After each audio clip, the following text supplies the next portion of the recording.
Bueno, durante la década de los 60, México experimentó importantes transformaciones sociales y económicas. En este contexto surgió un movimiento impulsado por médicos residentes e internos, que reclamaban mejores condiciones de trabajo y una mayor valoración de su labor profesional. Entonces te pregunto, ¿qué recuerdas sobre el movimiento médico de 1964-1965, conocido como la Revolución de las Batas Blancas?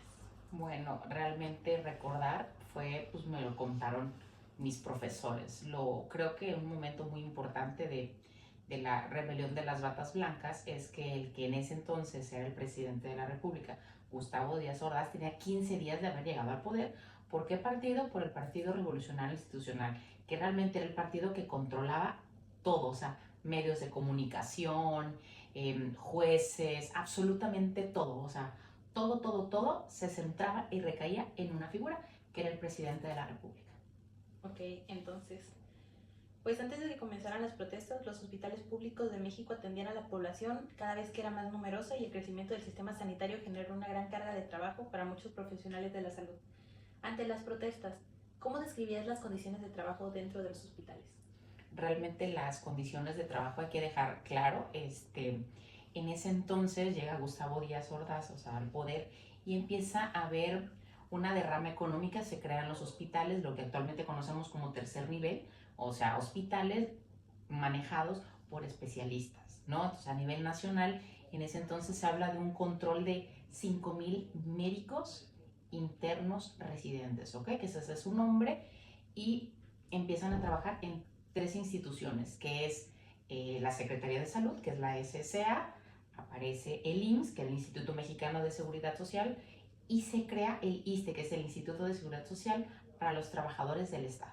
En esas tres instituciones, los médicos residentes, pues ya son médicos graduados, pero no se les daba el reconocimiento de trabajadores, se les consideraba como estudiantes. Entonces, cuando ellos terminaban la residencia, pedían ser respaldados por una institución académica. En ese momento nuestra máxima casa de estudios es la UNAM, la Universidad Nacional Autónoma de México, pero resulta que no tiene reconocimiento de la UNAM y cuando tenían problemas tampoco eran considerados trabajadores. Entonces realmente quedaban como en un limbo ahí académico, incluso hasta jurídico. El salario de aquel entonces en pesos mexicanos, hablamos de 200 pesos mexicanos al mes, que ya traído actualizado son 3,000 pesos mexicanos, que convertidos a euros estamos hablando un médico con guardias de 36 horas de trabajo por 12 de descanso, ganaban un equivalente a 150 euros al mes. No tenían derecho a dónde dormir, no tenían derecho a alimentación, ni consideraban como antigüedad. Como no se consideran trabajadores, entonces esos 4, 5, 6, 7 años de residencia no contaban como antigüedad laboral. Ni tenían derecho a enfermarse porque no eran trabajadores. Las mujeres que salían embarazadas no tenían derecho a una licencia de maternidad porque no eran trabajadores. Realmente no tenían ningún derecho. Actualmente, pues, como se tienen derechos pues para la baja de maternidad, días enfermos, permisos para faltar, no se tenían en ese momento. No O sea, existían. aunque en otros países en los 60 sí ya se tenía como más estructurado, en México no. Ok. Entonces, bueno, los médicos internos y residentes pues desempeñaban funciones fundamentales en la atención de los pacientes. Sin embargo, muchos de ellos denunciaban jornadas excesivas, salarios insuficientes, como dijiste, y escasas oportunidades para expresar sus preocupaciones. Entonces, ¿cuáles eran los principales problemas que enfrentaban los médicos residentes internos de esa época? Justamente, ¿no? Como mencionaba con anterioridad, el salario. Estamos hablando, a ver, ¿quién en la actualidad puede? Porque realmente las residencias médicas no eran en su estado de origen. Estamos hablando, un chico de Murcia tenía si cardiología estaba en Madrid, tenía que irse a vivir a Madrid. Entonces tú tienes que trasladarte, tu hospedaje, tu alimentación, y además de donde tú vives al hospital, pues no siempre queda cerca. Entonces estamos hablando de, traído a la actualidad, son 150 euros. ¿Quién puede vivir con 150 euros al mes? Estamos hablando de 36 horas de trabajo. Es la única profesión hasta la actualidad donde desde el internado, que es el último año de formación en la carrera, el servicio social y las residencias, dependiendo cuántas R's se estudian, es la única profesión que hace guardias. O sea, tú puedes ver un médico a las 2 de la mañana, tiene que estar despierto, a las 3, a las 4, a las 5, a las 6, a las 7, a las 8. Y a las 8, que normalmente tendría que descansar, el médico tiene que seguir trabajando, ya sea en consulta externa, en el piso del hospital. realmente son 36 horas privados de sueño y de descanso. Y los dejas salir 12 horas, pero realmente de esas 12 horas duermes 8, las 10 o las 12. O en ocasiones no duermes porque si tienes un paciente del que tienes que estudiar, y en medicina tenemos algo que se llaman pases de visita, que eso qué significa. Cuando yo mencioné la palabra piso es, si estás en medicina interna y tienes un paciente, al otro día, si son, tu área tiene 10, 15, 20 camas, tú te tienes que saber la historia de esos 15, 20 pacientes. Entonces todos los días se les pasa visita. Entonces tienes que saber qué enfermedades tienen, a veces no sabemos, entonces hay que ir estudiando. Entonces realmente de esas 12 horas que descansas, pues tienes que dormir, tienes que lavar la ropa, tienes que hacer tu comida. Entonces realmente sí eran condiciones y siguen existiendo las mismas condiciones, tanto laborales en jornada como económicas. Actualmente un residente en primer año debe estar ganando alrededor de 450 euros al mes. De los cuales te van 100 en pura renta, si bien te va. Realmente depende de qué estado, ¿no? Por ejemplo, si hablamos del norte del país, yo creo que fácil los 450 se te pueden ir en renta. Como vivir en Madrid. Sí, es un equivalente a vivir en Madrid. Ok, entonces, bueno, pues a medida que pues estas dificultades, como mencionas, se hacían más evidentes, pues comenzó a surgir entre los médicos la idea de organizarse colectivamente para defender sus derechos laborales y profesionales, cosa que todavía seguimos viendo hasta la actualidad. Bueno, entonces, ¿qué fue lo que más motivó a los médicos a organizarse y a protestar? Realmente, ¿qué fue? Como mencioné, acaba de llegar el presidente, entonces hay una prestación legal que se llama aguinaldo. ¿Eso qué significa? Que durante todo el año lo que se obtiene de beneficio en una empresa o en un sector, como en este caso en el sector salud, se otorga una parte proporcional al trabajador. Entonces llegan los aguinaldos para los médicos de base o los médicos adscritos, pero a los médicos residentes, médicos internos o médicos pasantes no les llega el aguinaldo. Pero eso fue en un solo hospital a nivel nacional, que hablamos del Hospital 20 de Noviembre. Entonces, ¿qué hacen los médicos residentes? Van a hablar con el subdirector y el subdirector les dice, no, ustedes no están en condiciones, ustedes, y literal, porque existe documentalmente que el subdirector les dice textual, ustedes, al contrario, deberían de pagarnos porque les permitimos aprender. Esa es la frase con la que se les dice a los médicos internos que no tendrán esa prestación que se llama aguinaldo, y es cuando ellos empiezan a hacer esta rebelión, esta revolución, y los médicos empiezan a apoyarlos, y entonces eso pasa en la capital, pero entonces se empiezan a extender a los diferentes estados, a los 32 estados que en ese momento existían en el país. Ok, es bastante interesante. Entonces, pues las demandas planteadas por los médicos y pues por los residentes pues llegaron rápidamente a las autoridades y se convirtieron pues en un asunto de relevancia nacional, como lo dijiste, güey. Y la respuesta del gobierno fue observada por gran interés por la sociedad mexicana. ¿Cómo reaccionaron las autoridades y el gobierno ante las demandas de los médicos? Cuando se organizan, porque aquí fueron los médicos internos, o sea, los residentes se organizan, van a hablar literal a Palacio de Gobierno, a las puertas del Palacio de Gobierno, que es donde despachaba en ese entonces el presidente de la República, y también es súper conocido, y es cuando verdaderamente se enardece a nivel nacional, porque solamente era el 20 de noviembre quien estaba en paro. Llegan a verlo y dice, yo no soy un juez de barandilla. En pocas palabras les dijo, yo no resuelvo nada. Yo no resuelvo nada. Entonces, como estamos hablando que lo dijo un presidente con todas las cámaras, se hace a nivel nacional, y es cuando todos los internos, los 5,000 internos que existían, se empiezan a organizar ellos. Okay. Ellos son los que se organizan porque dicen, bueno, si el presidente, que es el que maneja todo, no nos puede resolver, entonces, pues ahora sí, ¿quién podrá defendernos? Ok. El IMSS, como bien mencionaste, que es el Instituto Mexicano de Seguridad Social, y el ISSSTE, que es el Instituto de Seguridad y Servicios Sociales del Trabajador del Estado, pues eran y siguen siendo las principales instituciones públicas encargadas de proporcionar atención sanitaria y seguridad a millones de mexicanos. ¿Qué papel tuvieron en específico esas dos instituciones durante el conflicto? Esas dos instituciones tienen un particular punto, porque la Secretaría de Salud pues depende exclusivamente del gobierno. ¿Qué pasa con el IMSS?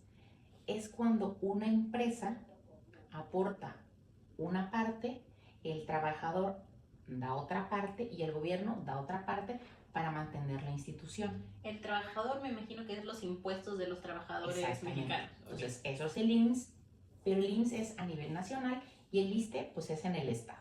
Entonces, ¿qué pasa? ¿Recuerdan la palabra de divide y vencerás? Pues justamente eso fue lo que hicieron. A los de la Secretaría de Salud les dejan el mismo salario, pero resulta que el ISSSTE, que es donde empieza el problema, sí tienen un aumento salarial, pero el aumento salarial que tienen los del IMSS es desproporcionado. Entonces, ¿qué hacen?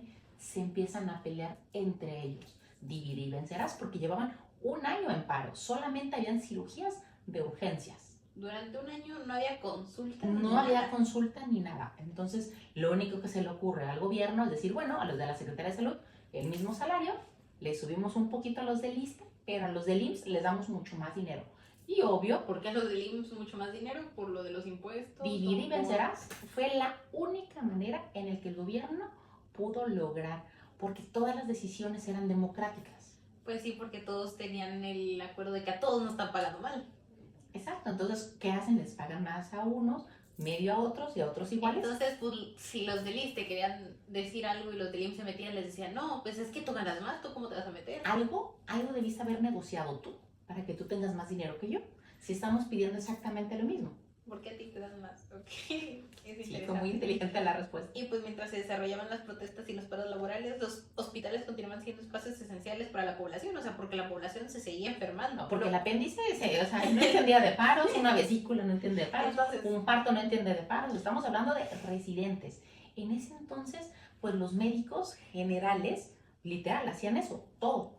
Pero por eso aparecen, reitero, los hospitales de tercer nivel cuando dicen, no, espérense, un médico debe saber todo, pero un parto lo tiene que atender un ginecólogo. Entonces, ginecología, cirugía general, 4 años más, vamos a hacer cardiología, y es cuando empiezan a aparecer nuestras grandes instituciones, como el Hospital Ignacio Chávez, que es la referencia a nivel nacional en cardiología, o el Instituto Nacional de Pediatría Federico Gómez. Okay, pues como dijiste, generó complejas situaciones tanto para médicos como pacientes. ¿Cómo se vivía el ambiente de los hospitales mientras ocurría la protesta? Los ambientes en los hospitales era de mucha unidad, porque, ¿qué pasa? Un cardiólogo ya formado, pues se formó de una manera con guardias, no tenían condiciones de trabajo realmente, los cuartos que actualmente no se tienen para descanso no existían, ellos tenían que llevar su comida, pero quizá para alguien que fuera, no sé, de Madrid, y estudiara la residencia en Madrid, pues alguien le podía llevar la comida. Pero alguien que fuese de Murcia, ¿qué pasaba?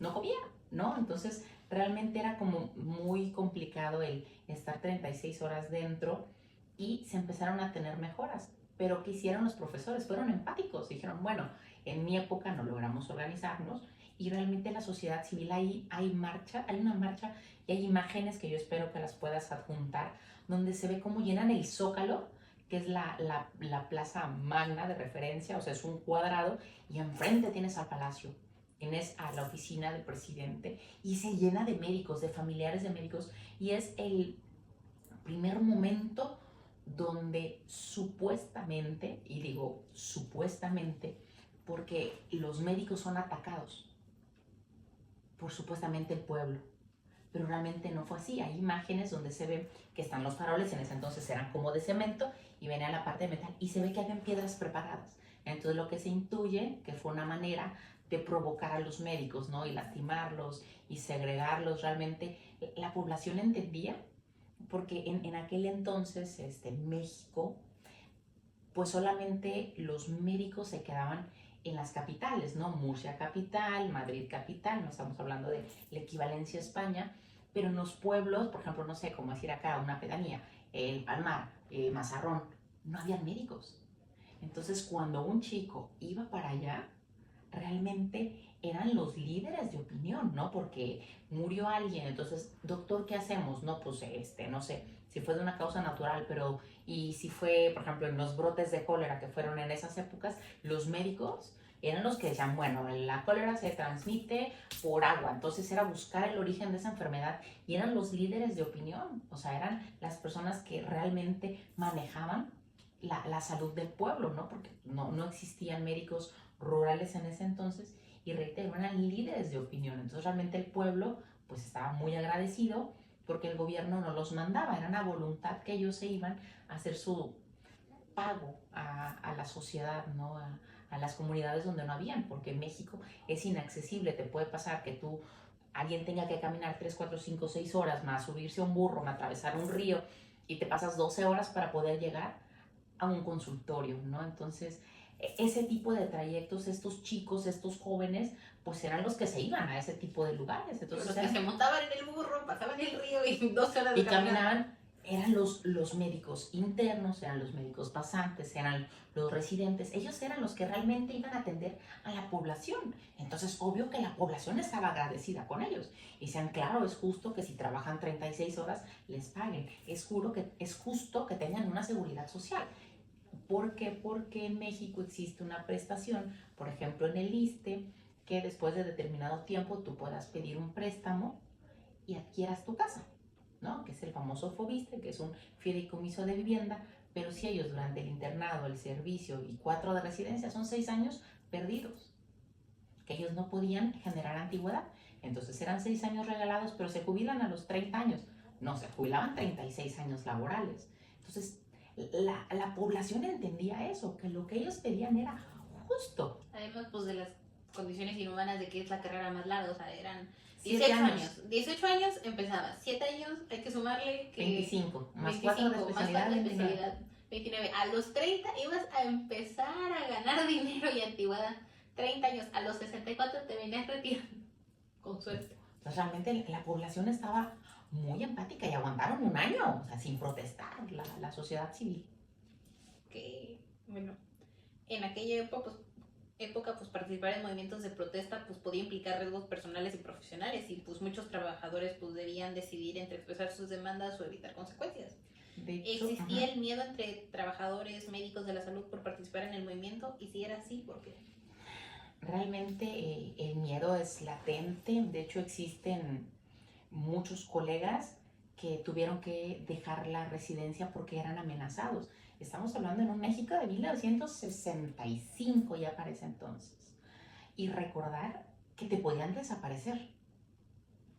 Incluso hay testimonios de compañeros donde dicen, es que a mí me dijeron, vete, o sea, por ejemplo hay un médico de Chiapas, que es del estado donde yo soy, le dijeron, de la capital, le dijeron, vete a Chiapas, escóndete, y cuando esto se calme, regresas.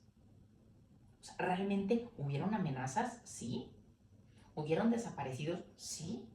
Y en ese entonces había una prisión, la prisión de Lecumberri, que era donde estaba lo más complicado, y ahí... Lo más peor de la sociedad. Claro, lo peor de la sociedad estaba en Lecumberri, y ahí metieron a niños de 22 años.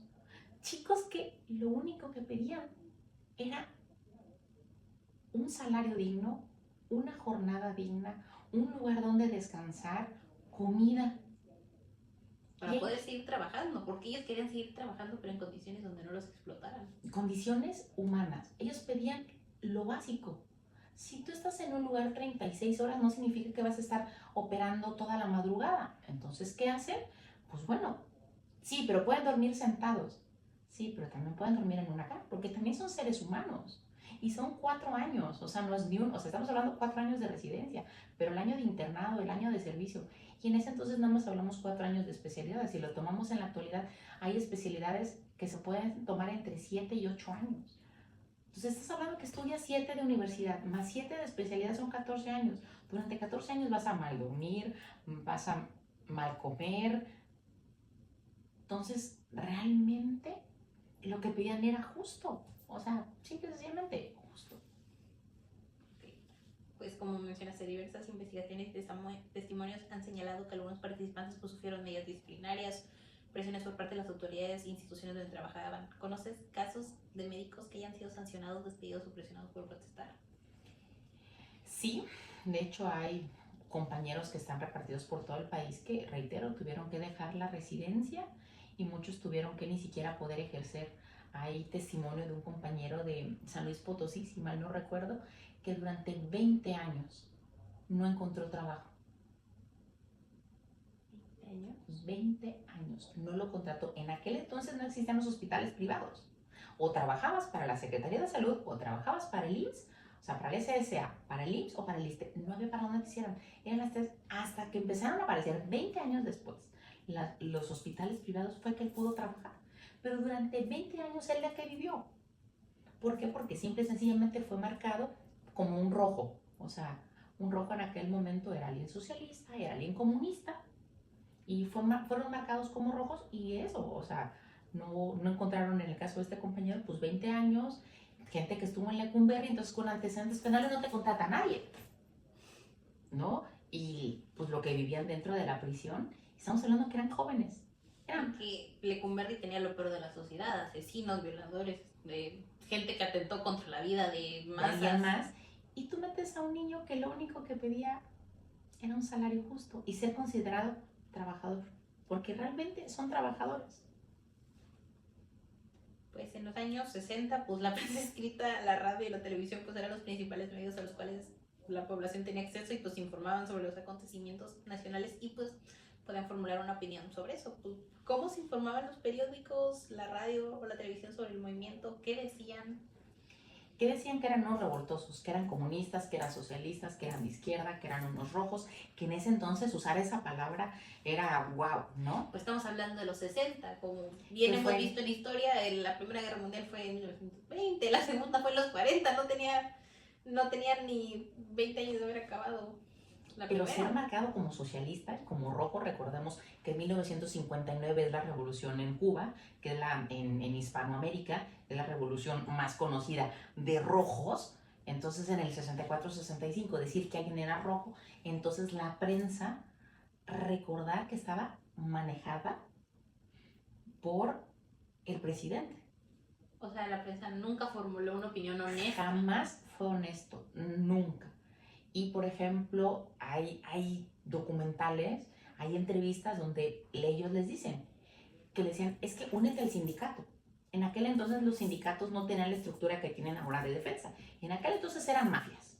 Entonces decían, únase al sindicato y nosotros aquí lo vamos a ver cómo lo negociamos y todos vamos a ganar, porque el pastel es muy grande y la rebanada alcanza para todos. Pero es que los médicos jamás quisieron beneficiarse y hacer un negocio. Ellos lo único que querían es que en 1960, 70 hasta 2026 esos acuerdos fueran respetados y los médicos fueran tratados con dignidad, cosa que tristemente no sucede. Y sigue sin suceder. Así es. Como ocurre con muchos movimientos sociales, la percepción y el apoyo de la ciudadanía pues, podía influir en el desarrollo y en la fuerza de las reivindicaciones. ¿Cómo reaccionó la sociedad ante las protestas y si hubo recibimiento de apoyo de la población? Pues sí, resistieron un año, pero es cuando el presidente divide. Y entonces, pues la sociedad, realmente el apoyo era más como pequeño, era como más cercano, ¿no? Era el entender lo que pedía tu médico, pero no entendían la trascendencia. Ellos no buscaban nada más resolver sus 4 años de residencia. Ellos querían crear y sentar las bases para futuras generaciones. Y pues lo lograron, se negoció como se pudo y actualmente los residentes estudien la especialidad que estudien, son reconocidos por la UNAM. Realmente es de agradecer la fuerza, la templanza, porque estamos hablando que eran jóvenes, o sea, eran chicos de 22 años, de 21, de 20, que se pelean con su jefe, o sea, inmediato, que se pelean con el jefe de servicio, que se pelean con el director del hospital, que se pelean con el secretario de salud en el estado, que se pelearon con el gobernador del estado, que se pelearon con el secretario de educación a nivel nacional, que se pelearon con el secretario de salud a nivel nacional, que se pelearon con el presidente. Realmente muchísimo valor. Y la solución que les daban era, lo negociamos aquí, bajo el agua, en lo oscurito, para ti. Pero es que, y los que vienen atrás, ellos pensaron en tu generación, pensaron en mi generación y resistieron todo lo que resistieron. Y pues ahora vamos a ver qué pasa con estas nuevas generaciones. Okay, pues las demandas de los médicos, como dijiste, incluyen las mejoras salariales, mejoras de condiciones laborales, un mayor reconocimiento profesional dentro del sistema de salud mexicano. Desde tu experiencia, ¿crees que las demandas de los médicos eran justas y por qué? Ay, bueno, como una trabajadora de la salud, como una médica, creo que sí es justo.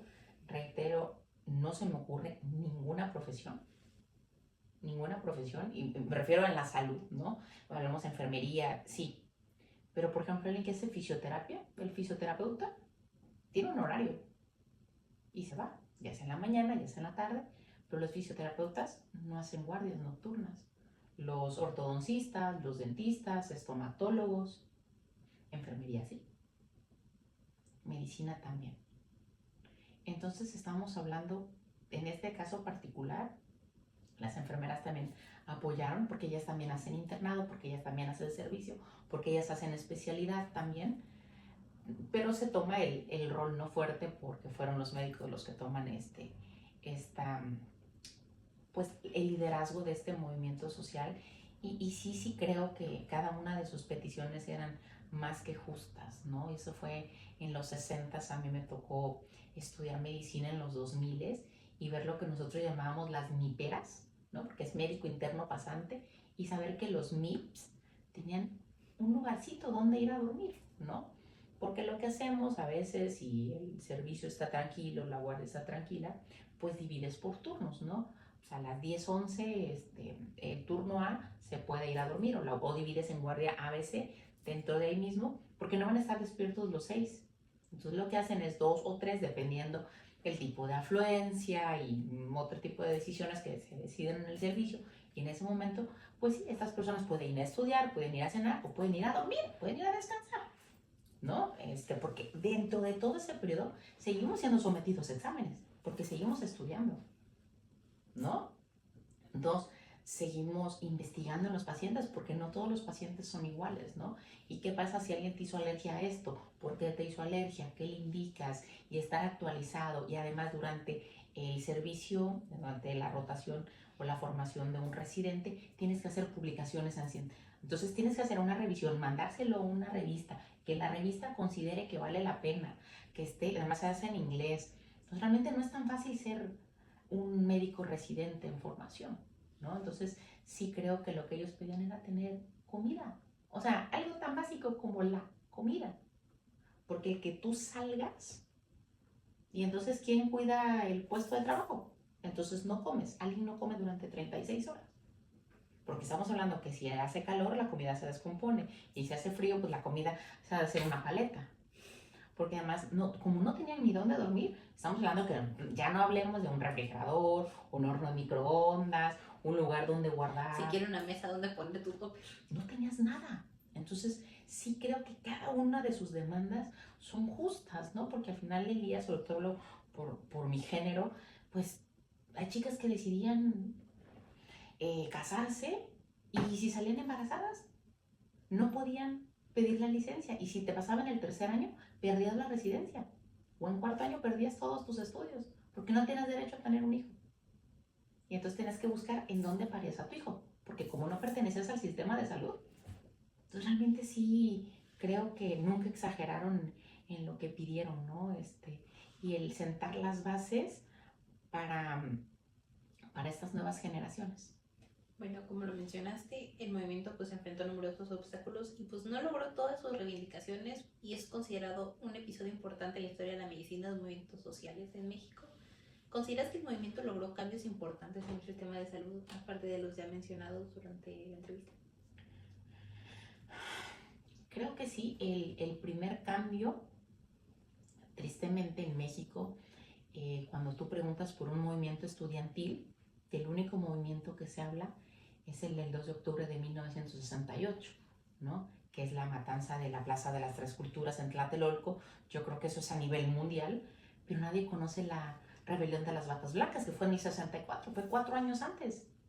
Y también fueron, claro, el problema es que lo que sucedió el 2 de octubre, pues sí fue días antes de un mundial, de unos olímpicos, fue un caso más pues mediático, porque íbamos a ser sede de unos Juegos Olímpicos. Se mató a diestra y siniestra y se transmitió a nivel nacional y mundial.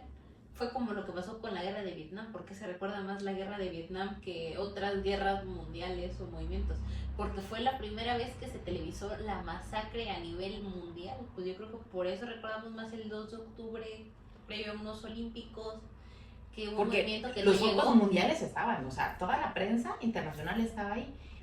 En 15 días íbamos a hacer los Juegos Olímpicos. ¿Qué se peleaba? Que querían aumentar la cuota o el costo de la educación pública. Aquí estamos hablando que eran condiciones laborales, ¿no? Entonces, son válidas, pero sí creo que es de reconocer la organización y resistir un año. Y que el país jamás protestó por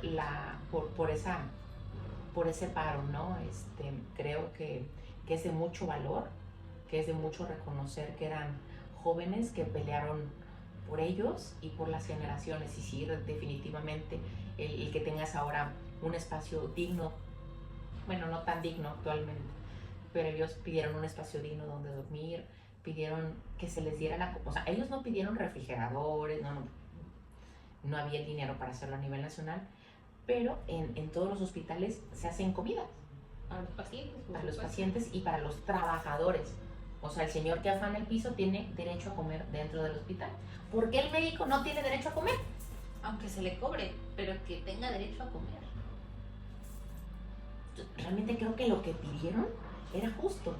El que también tuvieran antigüedad laboral también es justo, porque trabajan como trabaja un médico adscrito, como trabaja un director de un hospital. Entonces, ¿por qué ellos no tienen derecho? Y la verdad de que te reconozca la UNAM, que es nuestra máxima casa de estudios, pues es un logro del movimiento del 64, ¿no? Entonces, ¿por qué? Porque eso logra unificación, que si tú haces cardiología en Monterrey, tengas las mismas bases que el que estudió cardiología en Chiapas, ¿no? Como decir aquí, el que estudió en Vigo, que el que estudia acá en Murcia. Que el que estudia en Madrid. Que tengan el mismo contenido, que haya igualdad de conocimientos. Eso solo se logra cuando hay una institución que hace un plan académico. Entonces creo que realmente que lo que pidieron es justo y sentaron, reitero, las bases para lo que actualmente recibió mi generación en los 80s y lo que está recibiendo tu generación en los 2000s. Pero viene de gente del 60 que tuvieron esa visión de no solo pedir y pensar en ello, ¿no? Sino esa mente colectiva de decir, bueno, y para futuras generaciones. Yo creo que eso es de resaltar. Pues ahora ya casi para terminar, más de 6 décadas después, los profesionales sanitarios continúan afrontando desafíos relacionados con la carga de trabajo, los recursos disponibles, las condiciones que todavía siguen siendo tristemente malas, aunque en un contexto pues muy diferente a los 60s, comparado con esa época y la actualidad. ¿Piensas que los médicos siguen enfrentando problemas similares y cuáles ya no? Pues creo que siguen enfrentando. El único que no enfrentan actualmente pues es el reconocimiento, ¿no? Todo aquel que pasa lo que aquí vende haciendo como el MIR. En México se llama ENAR, que es el Examen Nacional de Residencias Médicas. Todo aquel médico que pasa el ENARM es reconocido por la UNAM. Eso es lo único que se mantiene. Pero realmente las condiciones en las que trabajan los médicos son inhumanas. O sea, esas escenas, ¿no? De ver a un médico durmiendo en el piso, durmiendo en una silla, debajo de la mesa, verlos mal comiendo, porque pasan los dos polos, o se obesifican, porque afuera de los hospitales a las 2 de la mañana que te encuentras, pues una maquinita que te dispensa comida chatarra. Entonces, ¿qué decimos nosotros? O sea, es que hay que comer sano, ¿no? O sea, acá la dieta mediterránea, ¿no? Que te dice frutas de temporada. ¿Qué máquina dispensa una fruta de temporada? ¿Qué máquina dispensa fruta para empezar? ¿No? Y de temporada. Además, Singapur.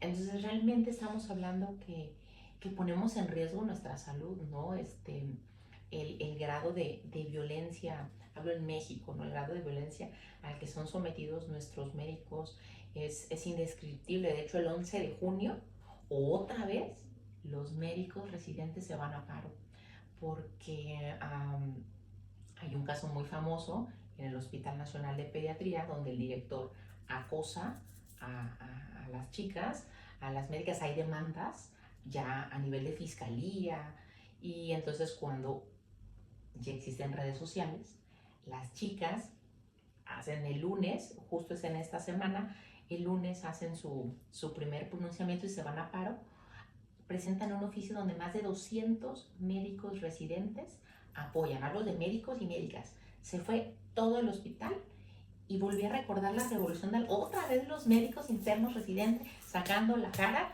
¿Y qué pasa? Que el doctor se desvive el día miércoles y ahora resulta que él fue la víctima. Después de que 200 personas están diciendo, no, Que nosotros somos nosotros. Fueron acosadas sexualmente y los chicos laboralmente, ahora la víctima es él.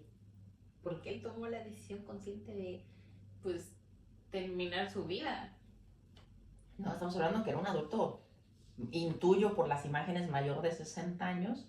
Entonces, cuando empiezan a cambiar las condiciones, siguen teniendo jornadas de 36 horas, no tienen lugar digno donde dormir. Un médico interno residente actualmente, reitero, recibe 450 euros en promedio, pero existen becas para chicos que no estudian y chicos que no trabajan. En médico les llamamos ninis, que ni estudian ni trabajan y reciben más. Ellos llegan a recibir hasta 600 euros por no estudiar y no trabajar. Entonces es inconcebible que un chico que estudia medicina, que hace guardias de 36 horas, que es quien te está salvando la vida y está realmente sosteniendo el sistema de salud, porque puede pasar como 200 internos se van a paro y el hospital parecería, porque realmente el sistema de salud toma a los médicos residentes como mano de obra barata, porque tú le pagas 450 durante 4 años. Y al médico ya le paga 1,000, 2,000, 3,000.